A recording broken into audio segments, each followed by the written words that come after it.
अस्सलाम वालेकुम, मैं ज़ोहेब ताहिर ख़ान।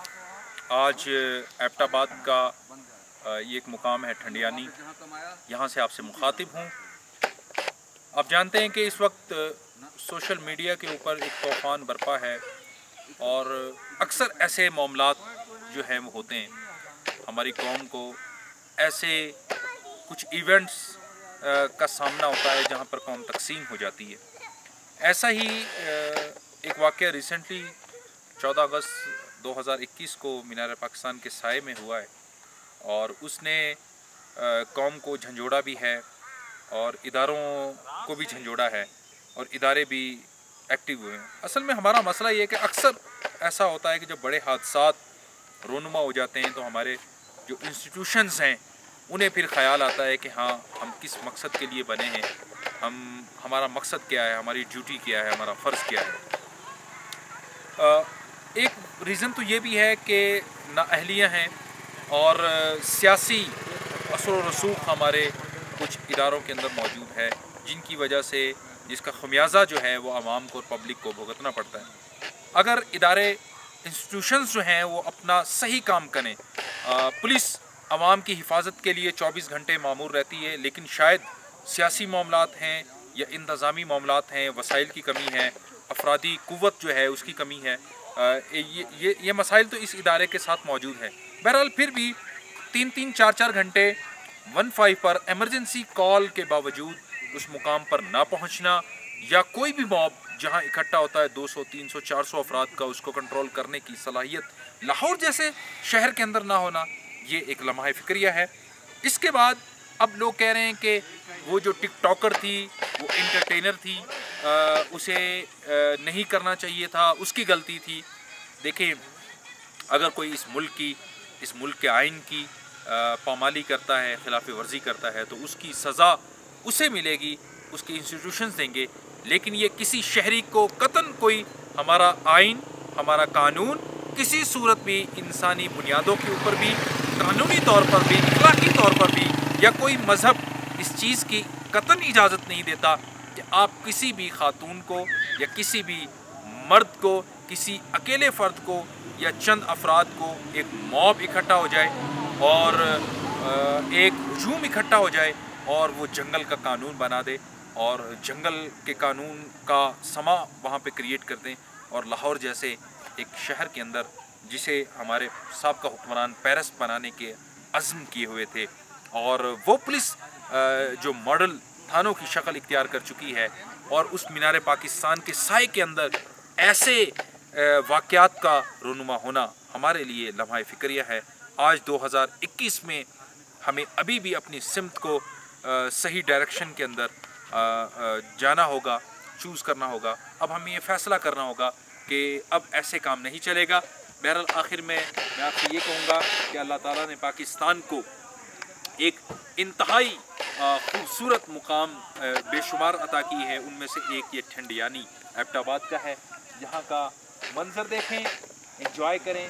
कि ये देखें पूरा शहर, यहाँ से नीचे हैं हम, फुल टॉप हाइवे के ऊपर हैं, और यहाँ जो बादल हैं, बादल वो ऐसे बन के ऊपर आते हैं बुखारात की शक्ल में, जो हमने साइंटिफिकली साइंस की किताबों में जैसे पढ़ा सुना के बाद आबी बुखारात बनते हैं, फिर ऊपर आके बादल बनते हैं। तो ये वो मुकाम है, ये टॉप है कि जहाँ पर बादल नीचे से ऊपर की जानिब आते हैं और एक इकट्ठा बादल की शक्ल इख्तियार कर लेते हैं। बहुत खूबसूरत जगह है। हम बहुत सा अपना कीमती सरमाया, कीमती पैसा बहुत सारे फजूल कामों के अंदर खर्च कर देते हैं। तो मेरा ख़्याल ये है कि अगर हम 1 महीने के लिए शॉपिंग ना करें और उस पैसे को हम सैर व तफरीह के लिए, सयाहत के लिए ख़र्च करें, हम निकलें, देखें, तो इससे इंसान का जो ज़हनी नशोनुमा है वो ग्रोथ पकड़ती है। और कुदरत के जो मनाजिर हैं, खूबसूरत मनाजिर, नज़ीर जन्नत जिन्हें कहा जाता है, उन्हें देखने का, करीब से देखने का बहुत मौका मिलता है और फ्रेश हो जाता है मेंटली तौर पर भी, और एक आपको जिस्मानी ताकत और क़ुव्वत भी मिलती है। फ्रेश हो जाते हैं, कुदरत को करीब से देखते हैं। ये हमारे मेरे हम सफ़र हैं।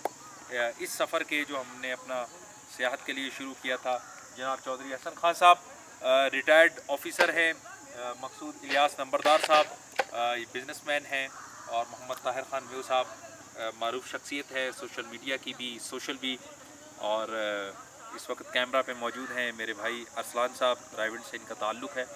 लाहौर से ये हमारा सफ़र चला था और ये शाहराए कराकरम से होता हुआ हम बिल्कुल ऊपर से घूमकर और इस वक्त एबटाबाद ठंडियानी के मुकाम पर हैं। बहुत ही ज़बरदस्त और ख़ूबसूरत मंज़र है। जनाब चौधरी साहब क्या कहेंगे मुख्तसर अल्फाज में, कैसा? हाफिज़ साहब ने बहुत तफसील बात की है, मेरे पास तो अल्फाज ही नहीं है जिन्होंने सारा कुछ बयान कर दिया है। ठीक है ना। अच्छा, जो वाक़या हुआ ये शहर पाकिस्तान के ऊपर, कौम तकसीम हो गई है। हाँ, कुछ एक तबका है, मखसूस तबका, वो कह रहा है कि ये जो कसूर था ये उस खातून का था जो शहर पाकिस्तान में पहुँची है। आप 66 साल की उम्र आपके मुल्क के अंदर गुजारी है, आप गवर्नमेंट ऑफिसर रहे, आपने सर्विंग की है। आप मुझे बताएं, क्या किसी शख्स को ये हक हासिल है कि कोई भी खातून या कोई मर्द इंडिविजुअल तौर पर, इनफरादी तौर पर कोई भी फेल कर रहा हो, किसी आम शहरी को यह हक हासिल है कि उसे उसकी जो एक दायरा कार है, उसका जो एक अपना ज़ात का सर्कल है, उसे डिस्टर्ब करे? बिल्कुल नहीं है। ये एक किस्म का हिरासमेंट है। ये हमारा कानून जो है ना बिल्कुल इजाज़त नहीं देता किसी को तंग करने की। तो जिन्होंने भी किया वो गलत किया है जी। कानूनी तौर पर भी मकसूद साहब, हम ये सारा देखते हैं सोशल मीडिया के ऊपर, ख़बरें वो आती रही हैं जब वो इंसिडेंट हुआ है, सारा वकूआ हुआ है। क्या हम जो लोग हैं, ये जो हुजूम बन जाता है किसी भी लम्हे के ऊपर, कोई भी मामला बन जाता है, कोई एक्सीडेंट हो जाता है, वहाँ सैकड़ों अफराद इकट्ठे होकर तमाशबीन बन जाते हैं, तमाशा देखना शुरू कर देते हैं। कोई भी वाक़या रोनुमा हो जाता है, सब इकट्ठे हो जाते हैं।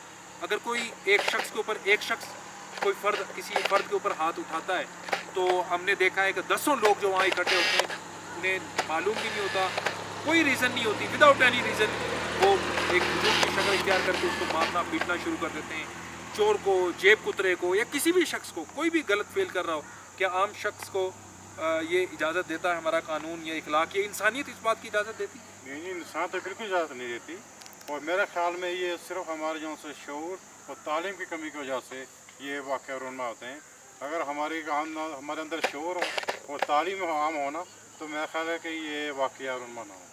ये वाक़यात रोनुमा होते रहते हैं। जनाब आप बताएं कि इसमें ज़िम्मेदार असल कौन है, किसने देना है इस कौम को, शऊर किसने देना है? देखें, इसके ज़िम्मेदारी हम सब पे ही आयद होती है। हमारे जितने भी, देखें, एक टीचर है और वो एक बच्चे को तालीम देता है प्राइमरी लेवल से। हमें प्राइमरी लेवल से ये सब्जेक्ट पढ़ाया ही नहीं जाता कि आदाब क्या हैं और हमें अखलाकियात क्या है। इन सब पे हमारा स्टार्ट से ही अगर कौम के लिए ये शऊर दिया जाए, तो मैं ये समझता हूँ कि वक़्त के साथ साथ वो एक, जब इंसान एक 20-25 साल की उम्र में जाता है तो वो एक मैच्योर इंसान बन सकता है और उसको ये समझ आ सकती है। हमें ये बुनियादी तौर पे ही अखलाकियात का एक सब्जेक्ट बाकायदा इसमें पढ़ाया जाना चाहिए। और मैं ये समझता हूँ कि ये जितनी भी चीज़ें हैं, इसका तमाम का ताल्लुक़ तालीम के साथ है। तालीम को आम करेंगे तो ये सारी चीज़ें बिल्कुल ठीक हो जाएंगी। और जहाँ तक मीनार पाकिस्तान के उस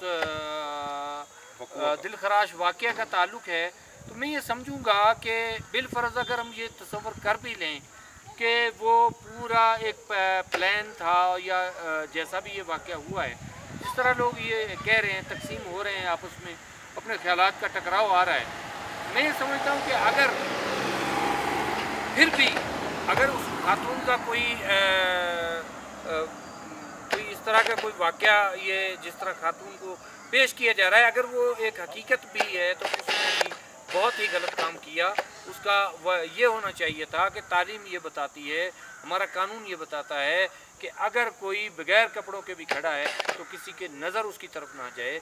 यही असल मुआशरा है, यही बिल्कुल असल मुआशरा है। अगर कोई किसी शख्स के साथ आपको मसला है, वो बेलिबास है या उसका लिबास जो है वो तंग लिबास है, या वो आप उसके लिबास को पसंद नहीं कर रहे हैं, तो आपने उससे बचाव करना है, ना कि आप उसके लिबास के ऊपर उंगली उठाएं।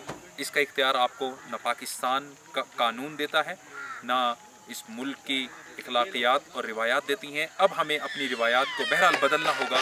सोशल मीडिया है, इस पर आप तूफ़ान बदतमीज़ी कर सकते हैं, आप जितना चाहे किसी के ऊपर गालियाँ कर लें, लेकिन इंसानियत, इखलाकियात और हमारा मुल्क का कानून इस बात की कतन कोई इजाज़त नहीं देता कि आप एक मॉब की सूरत में, एक हुजूम की सूरत में उठें और किसी के ऊपर भी उसकी लिबास पे, उसकी बनाव सिंगार के ऊपर, उसके ईमान के ऊपर आप अटैक करना शुरू कर दें, उसकी हुब्बुल वतनी के ऊपर आप अटैक करना शुरू कर दें। इसकी बहरहाल अब वक्त आ गया है 2021 के अंदर हमें अज़्म करना होगा, हमें अहद करना होगा, तहैया करना होगा कि इसकी इब्तदा हमें अपनी ज़ात के साथ करनी होगी।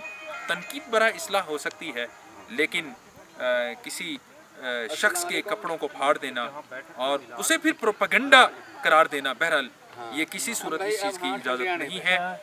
हमें बहरहाल बहैसियत इंसान, बहैसियत मुसलमान, अब हमें बहैसियत पाकिस्तानी बदलना होगा।